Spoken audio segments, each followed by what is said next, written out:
activities. And those will be different depending on the letter for that week. So for P, being protector this week, the 5-point activity is to create an evacuation emergency plan, either with your loved ones in your home, with your family members in other states, or with your neighbors, just whoever you want to make that evacuation plan with. And Robert will be able to help us navigate that process and how we begin that today. And then lastly, you'll have 10-point activities that you can do each week, and there'll be bigger activities. And the one for this week is attending this kickoff event. So kudos to all of you for already getting that 10 points. And I also want to highlight some other activities that are going on this month. So on June 15th, we've secured Dr. Roberts from St. Mark's Hospital, and what he is going to do is spend about 20 minutes on the 15th going over some healthy tips for aging throughout your life, and then he's going to leave the remainder of time, about 40 minutes, for participants just to ask any questions that they have about any topic, which is really fun to kind of see if we can throw them off and what kind of questions that we can come up with. So that'll be a fun activity. And then on the 29th, we're going to have another virtual workshop where we're going to wrap up Men's Health Month and talk about resilience. And you can register for all of our workshops. In the newsletters, we'll have a link, but also on our website, we have a link to register. And that registration just tells me who I send a calendar invite to for the workshop. So I'm not sending them to thousands of county employees, just those that are interested.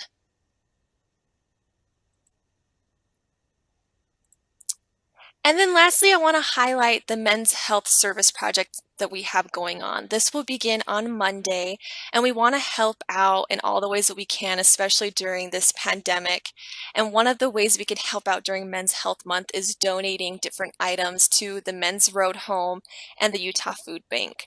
So the Men's Road Home, we will have links to their websites for different items they need. Right now, they have listed, of course, face masks, toilet paper, thermometers, bottled water, and many other essential items. If you don't have those, you can donate really anything that you have that would help somebody at the shelter, like clothes, unused toiletries, those types of things would be very helpful. And then we are also giving points for people who donate to the Utah Food Bank, and that can be with non-perishable items at a pantry that's nearest you, or we will have a link that you can donate monetary donations if that's easier. And 70 cents provides one meal for somebody, so we're not asking for huge donations, just something little that may make a difference in somebody's life. But we'll have more information in our Monday newsletter about this service project and how you can get involved. Alrighty. So I want to turn the time over to Robert. I will pull up your PowerPoint.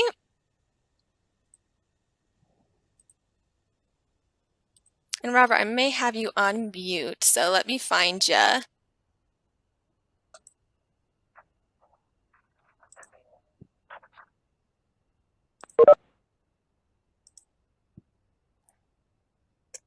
Oh, and I saw that there's a question, can we watch the video workshops if we cannot attend? Yes, of course. We were going to record all of our workshops so that everyone can view them on their own time, because we know that not everyone can come to all the specific times that we have. All right, looks like we got a lot of people. I'm scrolling through looking for Robert to unmute him.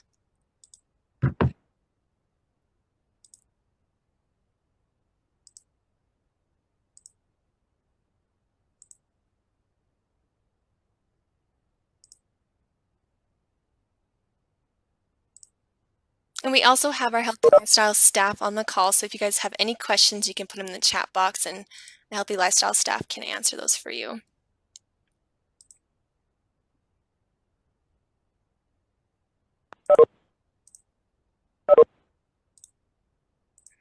All right, we'll get this pulled up.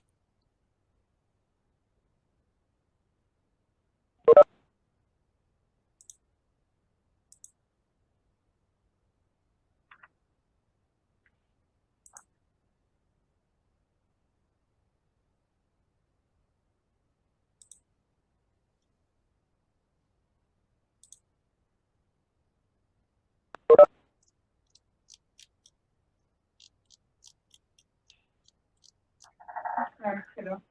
You're it. I'm gonna go lunch. All right, Robert.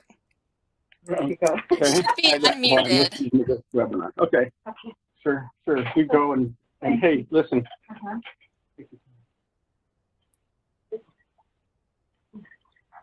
All right, Robert, do we have you on the call? I'm here. Can you hear me? Yes, we can. What will help?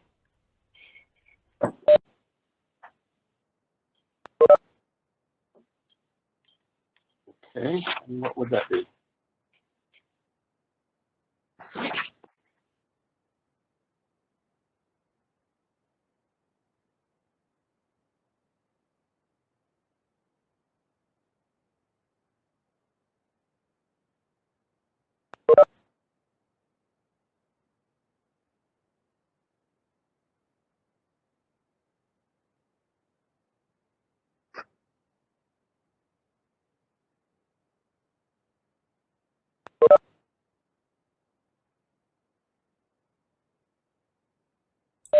Robert, are you still there? Still there. We good to go? We are good to go. If everyone can see the PowerPoint, let us know in the chat box. Okay, go ahead and advance this. So as mentioned, I'm Robert Jeppesen, or Bob, whatever you'd like to call me. I've been called much worse in my life. I'm the emergency manager for the health department and come from a background of public safety, paramedic, deputy sheriff, firefighter, and a project over in Saudi Arabia trying to implement the emergency medical services system for those folks over there. Next slide.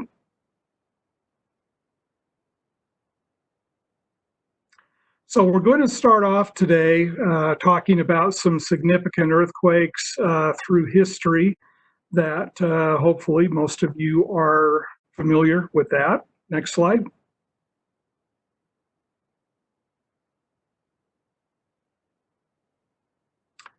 So the Ring of Fire. This accounts for 90% of the world's earthquakes.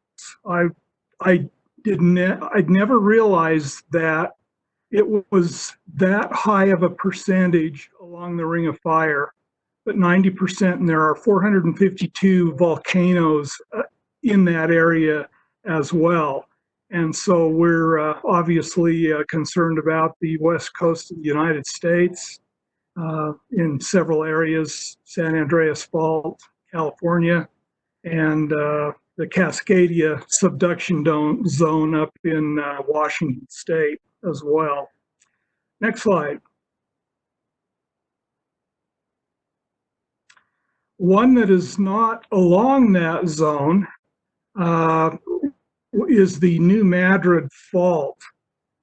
This was significant back in the day, as this occurred back in 1811, and it was in the, you can see on the slide there, it's kind of intersecting 4 states there with Tennessee, Kentucky, and Missouri, Arkansas. But this particular earthquake caused church bells to ring in Boston. Think about that for a minute. Incredible. Next slide. Read a couple of the stories on this. So 16th of December, 1811, 2 a.m. We were visited by a violent shock of an earthquake accompanied by an awful noise resembling loud but distant thunder. Okay. Caused a sulfurous vapor to come up, which caused total darkness in the area. Of course, at 2 a.m., it's going to be dark anyway. But this continued during the daylight hours as well. There were several reports there that the Mississippi River actually flowed backwards for a short time. Scientists think, however, that it just changed the course, and so that it may have looked like it was going backwards, but a huge impact fell across the eastern United States. And so that's one of the areas that FEMA is concerned about, currently is experiencing another earthquake along the New Madrid Fault. Next slide. Alaska, 1964.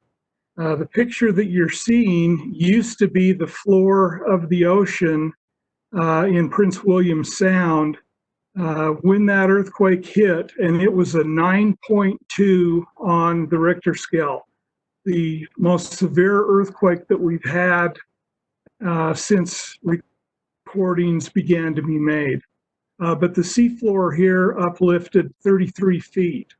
Now, you may recall as well with the earthquake that happened in Japan, which caused the tsunami and then the meltdown of the nuclear power plants there, the scientists were able to examine through sonar and determine that the seafloor in that particular area of the earthquake was uplifted over 60 feet as well, and that's what caused the big tsunami. Next slide.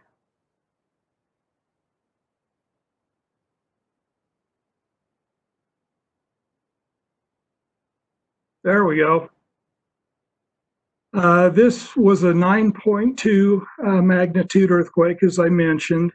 Fortunately, this happened when school was not in session. This is a picture of one of the elementary schools in Anchorage. Thank goodness it didn't occur while school was going on, but tremendous amount of shifting of the land in Anchorage. Next slide. Another picture of the downtown area. Huge impact.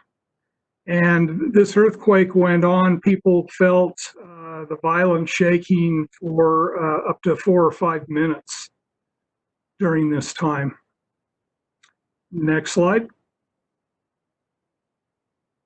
The 1906 San Francisco earthquake, another huge earthquake. Next slide. And then in our time period, in 1989, the Loma Prieta quake. Again, this is in California. This picture was taken up near the epicenter in the mountains above Oakland, California, and it was a 7.1. Some of you may have been around and were familiar with this one.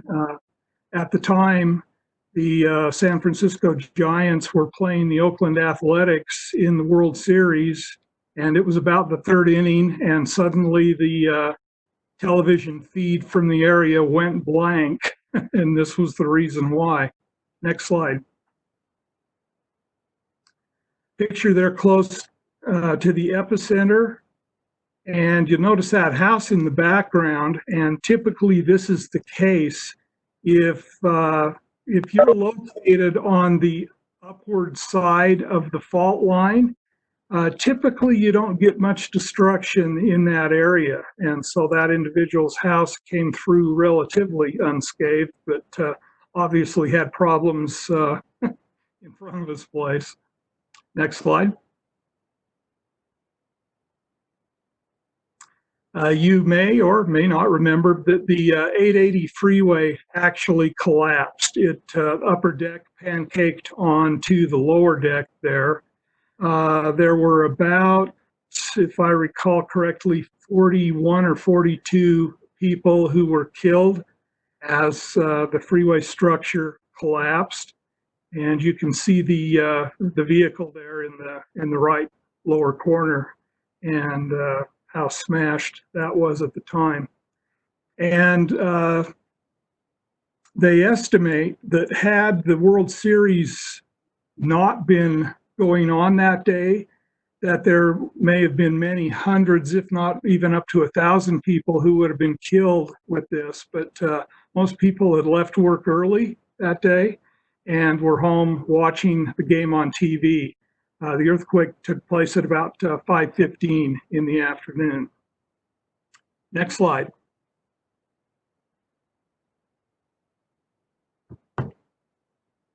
That central section of the Bay Bridge collapsed.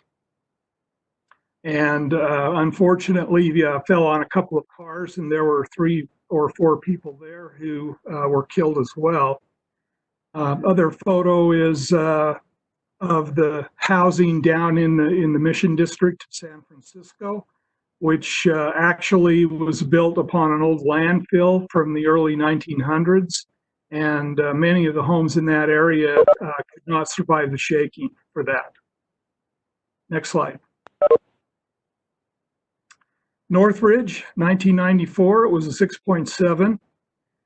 This is the parking structure, the earthquake-resistant parking structure at the University of California at Northridge.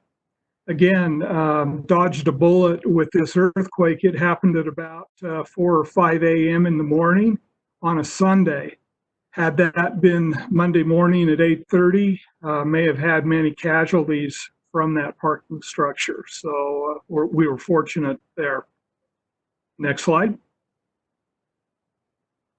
Another picture, parts of Interstate 5 through Northridge also collapsed as well. Next slide.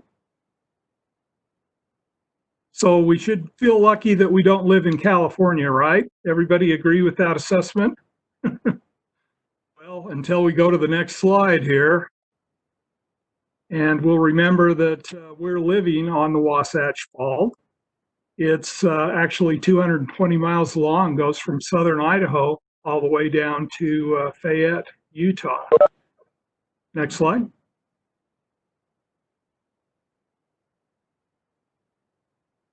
This was some cartoons that were done by Pat Bagley at the Tribune. They actually published a earthquake preparedness guide. In fact, I could dig that out, Sadie, and email it to you if you'd like to send that out to everybody. It's a good review. Oh, yeah. Next slide. Yeah.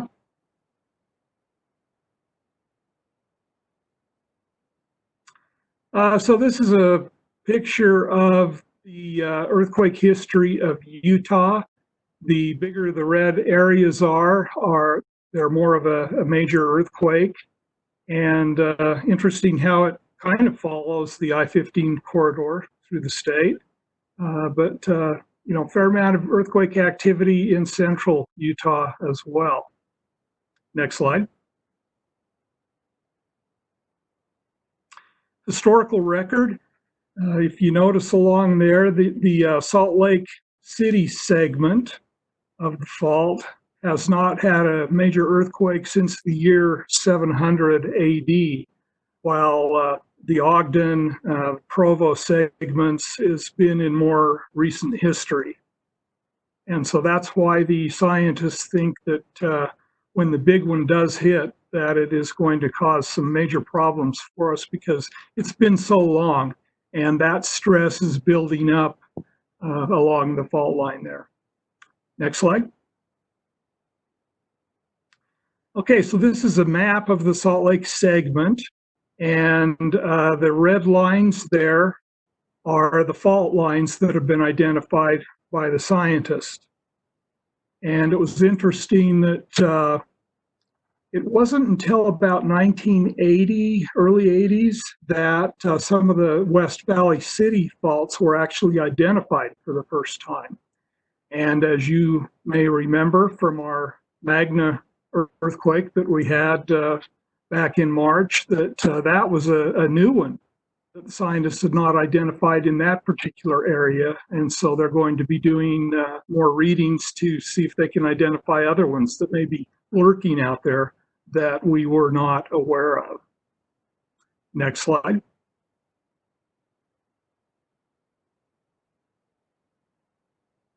Okay, gonna ask a question here. Go ahead and reply. Where do you think this picture's taken at?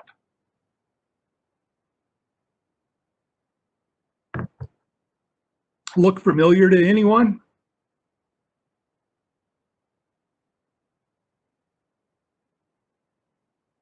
Well, that is a picture looking up towards, right, yep, 1300 East. It's looking up towards Olympus Cove there, and essentially that's Highland Drive. That is one of the fault lines in the Salt Lake Valley.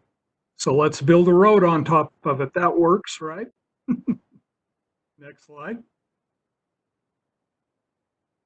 Same thing, going through the center of the picture there from the bottom right to upper left, Highland Drive. If any of you have ever been over along there at about 3400 South Highland Drive on the west side, and if you've noticed the Home Depot, you'll notice that it's built very low next to the road. You can see the roof very easily as you drive by there. Well, that's because it's actually on the earthquake fault scarf, they call it, the area that's most impacted during an earthquake. And so then if you look east from there, you'll see that the road's going up there towards the top of that fault scarf. Next slide. Here you have at the mouth of Little Cottonwood Canyon, and I would recommend to all of you to go up and take a look at this. They actually have the, it's mentioned there, the G.K. Gilbert Geological View Park there along Foothill Drive, and they've got interpretive panels there that identify the things that you're looking at on the mountains in that area. And you can see the fault scarf through there. It's about 300 yards wide. And over in the valley there toward the left side of the picture, there's a guy that's built his house right on the edge of that. And he's got a great looking wooden deck that goes down about 35 feet to another deck area. It's right on the fault scarf. So that's obviously at some point in the future is going to be rearranged for him. Next slide. And so let's build a water filtration plant right next to the fault scarf as well. Another great idea. University of Utah Hospital is on the fault line. If you've ever been through there and noticed the great big huge about 8-foot diameter washers in some of the hallways, they're connecting different parts of the hospital building together. That's the reason. And they've done what mitigation activities they could do to try to help that survive, but that will probably be one of the hospitals that's not going to be operable after our 7.0 earthquake here in Salt Lake. Next slide. So where is it going to shake the worst? This is called a quake map, and the areas in red and orange and yellow, you will have the most intense shaking in the county in those areas. And so you would think to yourself, well, gee, I ought to move out to the west side of the valley. That would be a safe area where my house won't get shaken up as much. Let's take a look at the next slide. We have the issue of liquefaction. And this is where the water table, due to the shaking of the ground, the water table actually rises and structures can be severely impacted as their foundation essentially is shaken into a liquid. Next slide. Next map just brings a little closer so you can identify what locations there. So 21st South and State Street at the Government Center, we are in the high liquefaction potential zone here. And when they were constructing the Government Center back in the early 80s, they knew that this was a high liquefaction area. And so they actually constructed both of these buildings are sitting in a concrete boat. It took them 7 days, 24 hours a day to pour the concrete and make the concrete boat, and then started building the buildings on top of that so that hopefully here we'll be able to weather the the earthquake waves as they turn the ground into a liquid after the earth or during the earthquake. Next slide. And here's a picture from the 1964 earthquake from Alaska, showing how liquefaction caused the lateral spread of the train tracks there. I think we just had a question there in the chat on how deep was the bedrock here, and I'm not familiar with how deep that is. Next slide. Sorry, I'll have to check into that.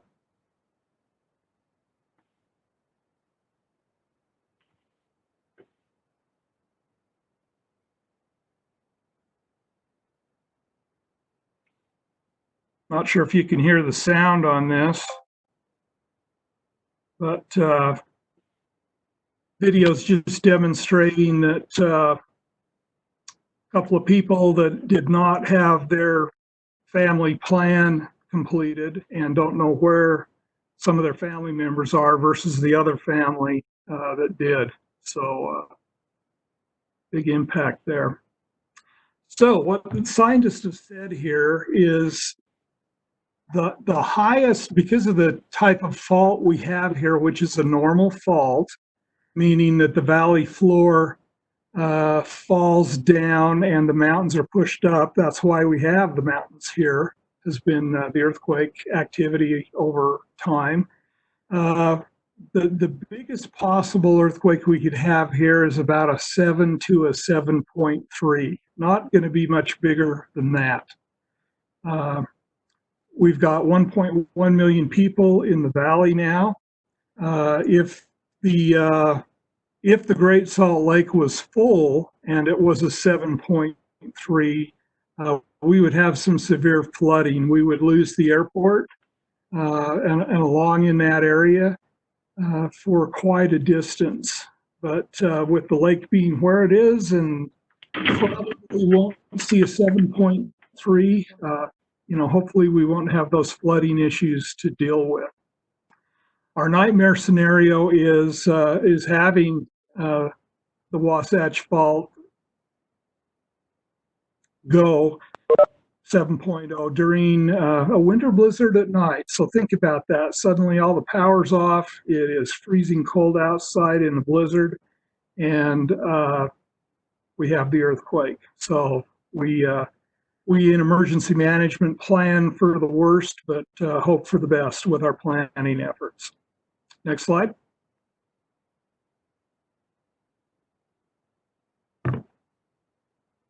Basically, liquefaction equals those buildings that just fall over.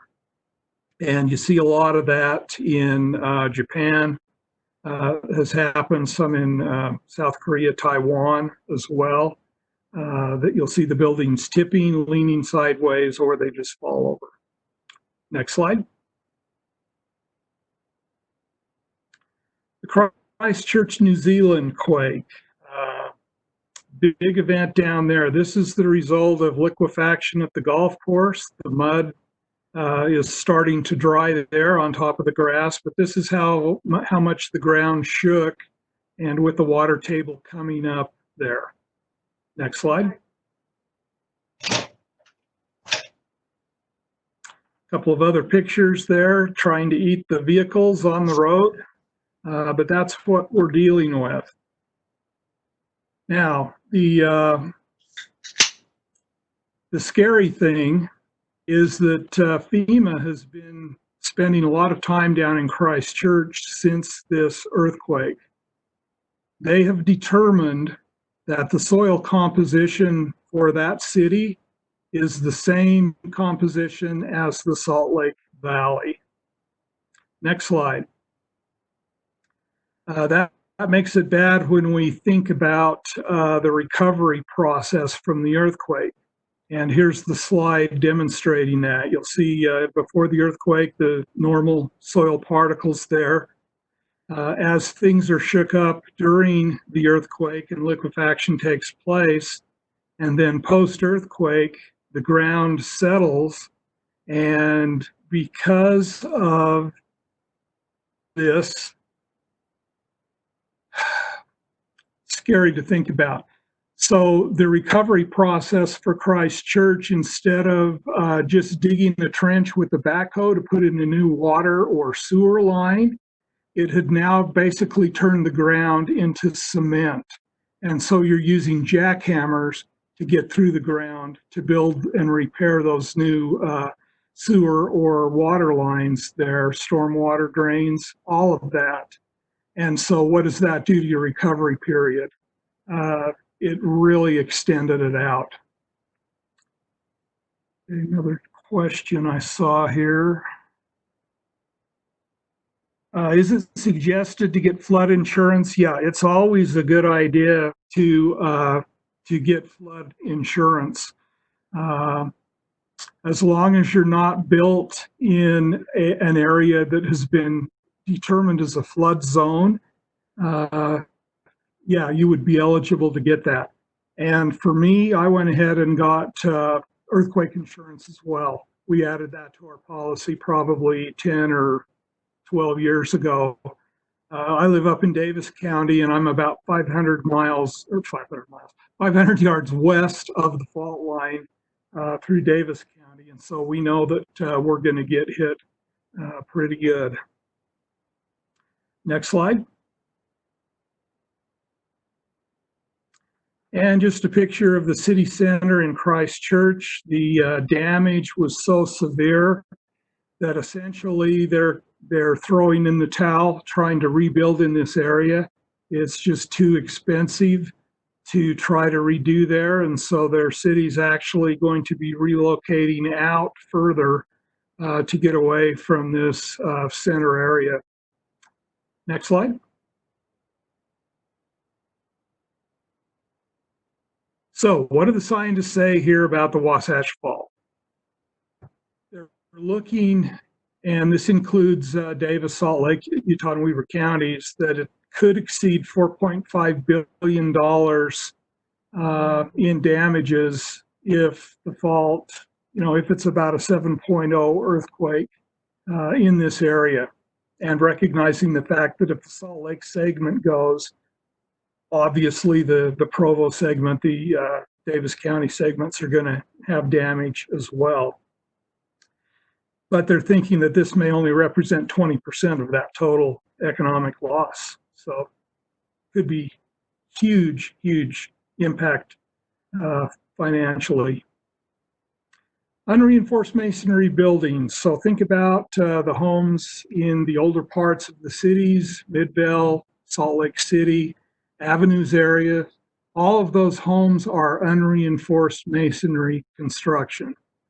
In other words, you have those bricks which are holding up the roof of the house.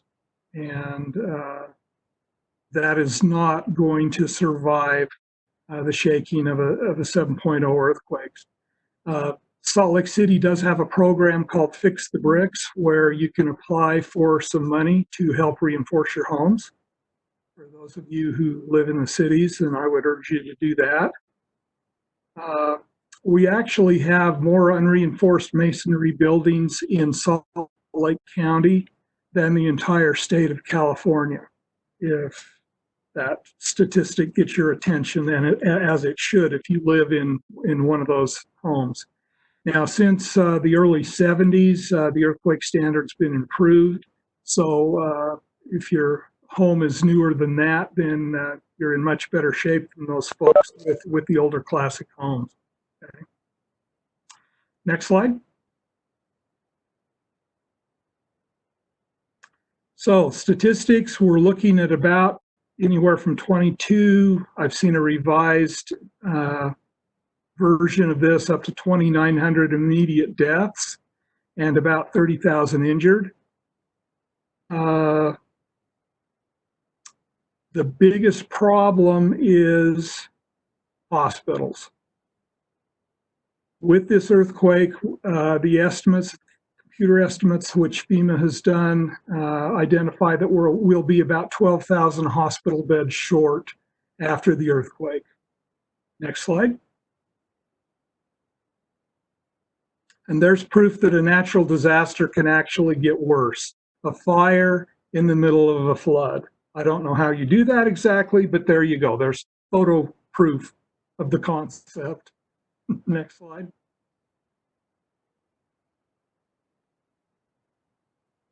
You need to realize when the shaking stops that 911 is out of business. Even if the phone lines are still up and working, they're not responding anywhere due to the damage. Roadways, you'll have telephone poles that have fallen across the roadways, possibly even trees as well, debris in the streets. And so if you're counting on that help to come, you might be waiting a very long time. You will be waiting a very long time. Obviously, we're more than likely going to lose U of U Medical Center. You've got Primary Children's there as well. Now, it's a newer structure built to a higher standard, but certainly they will have some disruption to their facility. And also, one thing to consider is if the earthquake is in the summer, their water requirements to run their HVAC system in the hospital is huge. If the water line is taken out and the hospitals have no water, they can't run the chillers and they're essentially out of business. And same in the wintertime, they wouldn't have heat. And so patients would have to be evacuated from those facilities. Obviously, like we were looking at with COVID, we do have those plans, the crisis standards of care and pandemic triage guidelines, where if this would have been a lot worse, there would be people who would not get treated because the hospitals would be overflowing with the coronavirus patients. And that's a hard thing to consider, just like with the earthquake.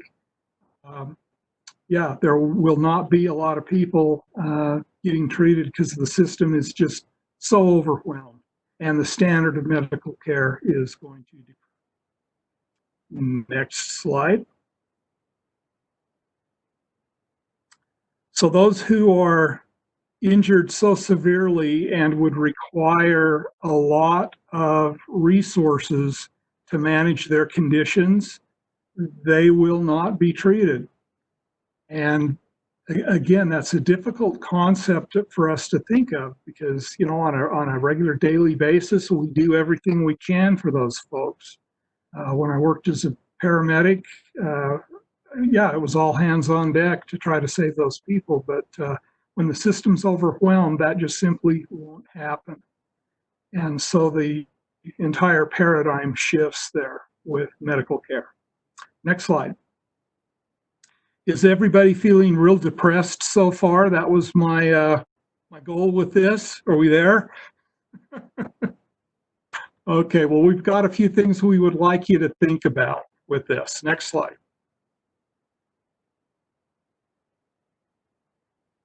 Here's really prepared.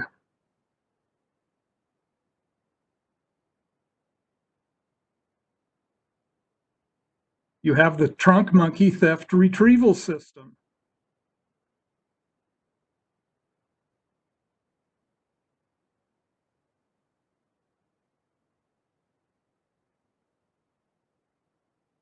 And there you go. The problem's taken care of getting your car stolen. You just need to have a trunk monkey in your vehicle. And there's a whole series of those on YouTube too. They're hilarious. Next slide.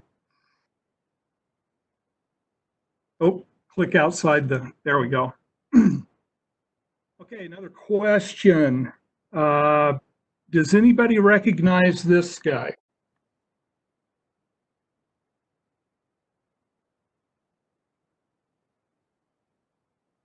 Okay, click it again. This is General Chuck Yeager, and go ahead and click it again. His claim to fame, besides being a World War II fighter ace, he was also the first person to break the sound barrier back in 1947 when he was a test pilot.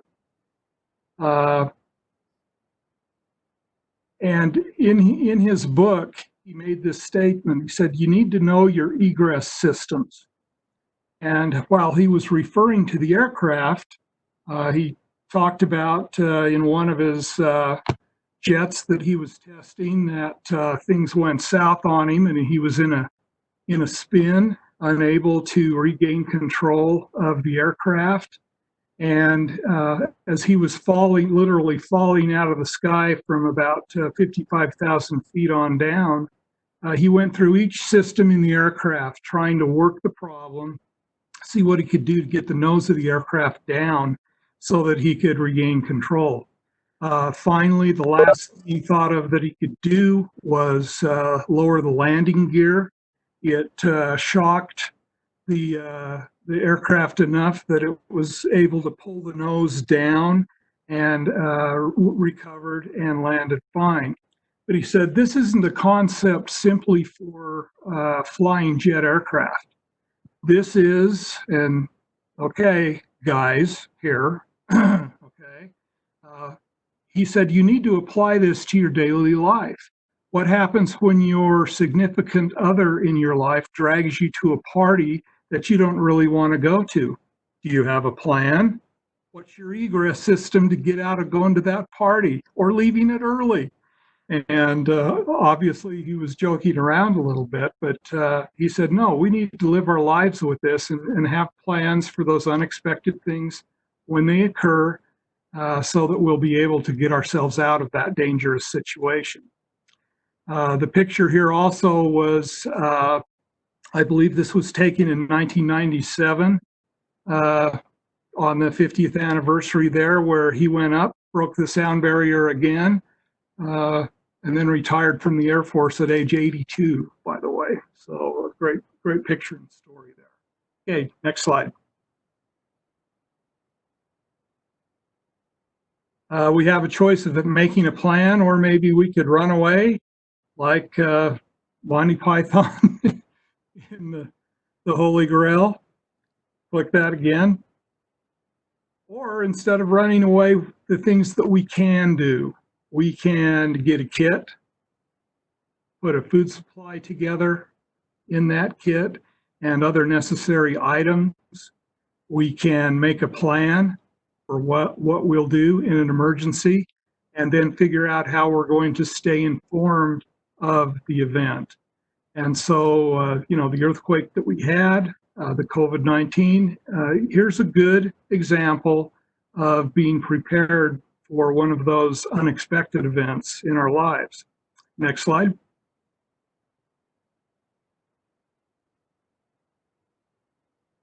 But I want you to know, if you're doing the same thing over and over again and not making any progress, you're expecting different results, or you expect to have a positive result when you don't do anything, Albert Einstein says you're insane. And so we need to leave that thought process behind us there. Next slide, because that won't really serve us well. Again, plan, prepare, practice. We at the health department require all of our employees to take the online community emergency response team training. Those staff are then eligible to volunteer for their communities to help after a disaster. There's another day of class that you have to take with some practical exercises and rescue techniques, but that's a good way to get some skills that will really serve you well after the earthquake. Next slide. So, what do you do before an earthquake? Need to get our house ready, securing our water heater, any storage shelves. If you've got a big heavy mirror on the wall, maybe in the bedroom that's going to fall on you during the earthquake, you probably want to move that. But you secure the bookcases to walls and you know, take care of those things that could injure you. Think about placing the larger, the heavy objects on the lower shelves of those help them keep their balance a little bit better. You should know where your shutoffs are for electricity, gas, and water that are coming into your home or apartment, and where you can, turn that off if you need to. You should do some earthquake practice, do some drills on identifying safe spots around your house of where you would go. And then it's a good idea to have an out-of-state or out-of-area contact person, because where the local phone lines, landline and cell towers may be overwhelmed with local calls, you may be able to get a long distance line. And so you would be able to call someone, out of the area and just report your status to them. That was my family plan when the kids were living at home, is they would call my sister that lives in Alaska and report in there. And then I knew that I could call her to get a report on them. But we need to do a plan, take a look at our insurance policies, decide, are we going to purchase the flood insurance, earthquake insurance, get your important documents together. You should keep a good pair of shoes and a flashlight next to your bed in case the earthquake happens in the middle of the night. That way you're not going to be stepping on broken glass that may have occurred in your house. Your feet will have some protection. And we would urge you to get enough supplies to survive on your own for at least 4 days. Next slide.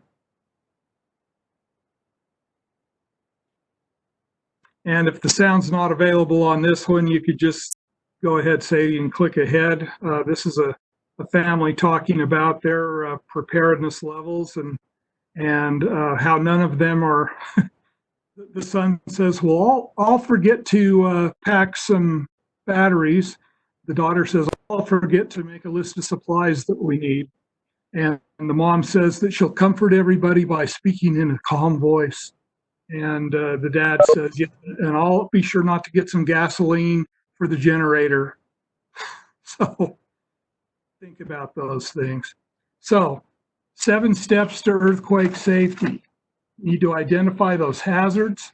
You need to make your plan, get some supplies, identify any weaknesses that you may have in your house or your condo or your apartment and how you can address those.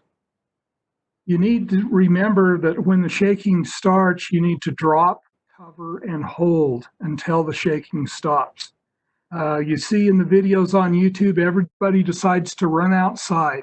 Well, that's the worst possible thing you can do, because the most injuries come from falling objects onto you.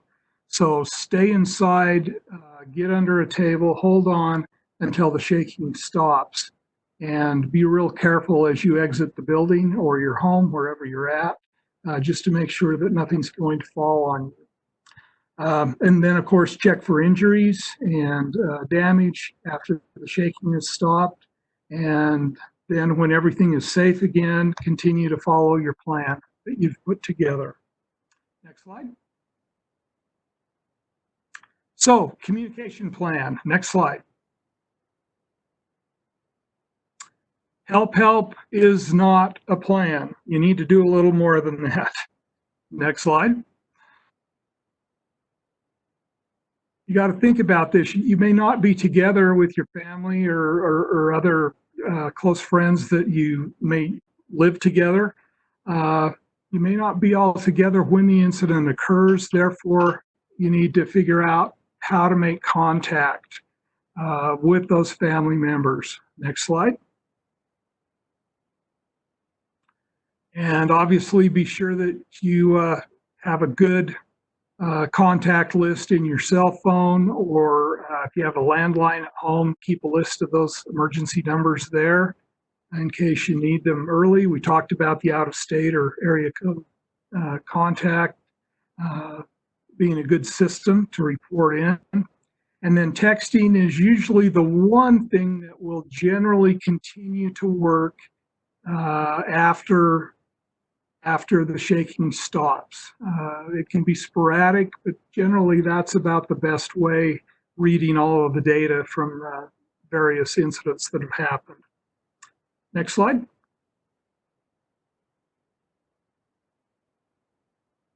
"96-hour kit." You need to have one of those at homes. It's a great idea to have one in your car at well and or at work. Maybe stuck at work for several days until you're actually able to go home after an event like this. Next slide. And the more is the better. Obviously, if you're on foot, you don't want a real heavy pack, but you need to have enough to support you for 4 days. So during the earthquake, try to stay calm. I was actually over at the Salt Lake County Emergency Coordination Center the morning of the earthquake, sitting there working on the COVID-19 response, trying to update some of our plans for that when the shaking started. I stayed calm. I essentially burst into laughter. I couldn't believe the irony of here we are in the middle of an infectious disease outbreak, and now we're having the Wasatch Fault earthquake. I sat there momentarily laughing, and then the big wave hit, and so I went ahead and crawled under the desk, but I was still laughing uncontrollably. The irony of this whole thing. Anyway, you need to stay away from windows or glass, brick walls, chimneys. Again, if you're in one of those unreinforced masonry homes, yeah, you've got to have a plan somewhere where you can be safe. If you are outside, you need to be standing away from the buildings or trees or telephone poles. Make sure that they don't fall on you. And obviously, if the power's not out, there's an electrocution threat as well. I talked to many people who are actually driving to work that morning, and they didn't even feel the magna quake at all. They just thought that a little extra bump in the road, but you want to stay away from underpasses, obviously. Pull over and stop in an area where it's safe for you. Again, stop, drop, cover, and hold. If you're at work, get under your desk. And again, as you exit the building, when the shaking has stopped, just be very cautious, looking for any objects that may want to fall on you. So, next slide. After the earthquake, we're only concerned with the life safety issues. Are your coworkers okay? Did anybody get injured? Are your family members injured? You need to provide some first aid to those folks because, again, 911 is not coming. You need to be checking for fires. If you smell natural gas, if the water line's broken and still running, so you're going to have some flooding, good to know where that shut-off valve is that hopefully will still work to at least cut off that supply to your home. But we only want you to turn off your natural gas when you smell the natural gas leaking. Don't just go turn it off because you think it's a good idea. The problem with that is the gas company then has to respond to your home and turn it back on for you. You cannot turn it back on yourself. Too dangerous. Okay. You need to stay apprised of what's going on. So check with the radio. If you don't have a battery-powered radio at home, go out to the car and use the radio in your vehicle so you can get information. But again, notify the family that you're safe. You don't want to be using matches or open flames, obviously, until you make sure that there are no gas leaks. And if you do smell gas leaking, don't turn light switches off or on, just leave. And follow the evacuation procedures in your workplace that the county has put together for you or in your home. Next slide. And Bob, we have a question in the chat box that says, where's a good place to obtain a 96-hour kit? Well, there are a lot of commercial ones available. I've seen some at Costco. There is a business called Emergency Essentials that have those pre-made kits. And those are pretty good. I would really recommend that you do some research and build it yourself, just because it'll be cheaper and you will know a little better of what's in the kit and the things that you need. But obviously, either one's okay. I'm just anal retentive enough that I build my own kit. So there you go. So in summary, today, you need a 96-hour kit and a first aid kit. You need to create your family emergency plans, your communication plans, and I suggest to you to take first aid classes. If you're talking CPR for blunt force trauma, if somebody has been injured in the collapse of a building and needs CPR, that's a good thought, but the chances of really helping a person who has suffered blunt force trauma with CPR and getting them back, pretty minuscule percentage there that you would be able to get a heartbeat with, again, just because of the type of injury that they've sustained. Obviously, if it's a family member, I'm going to want to do CPR on them and try to help them. But and it's good to know CPR anyway, even for a non-earthquake event. Okay, so definitely first aid classes, the CERT classes that go on, become a CERT volunteer for your community, and finally make sure your home is ready to go. Okay,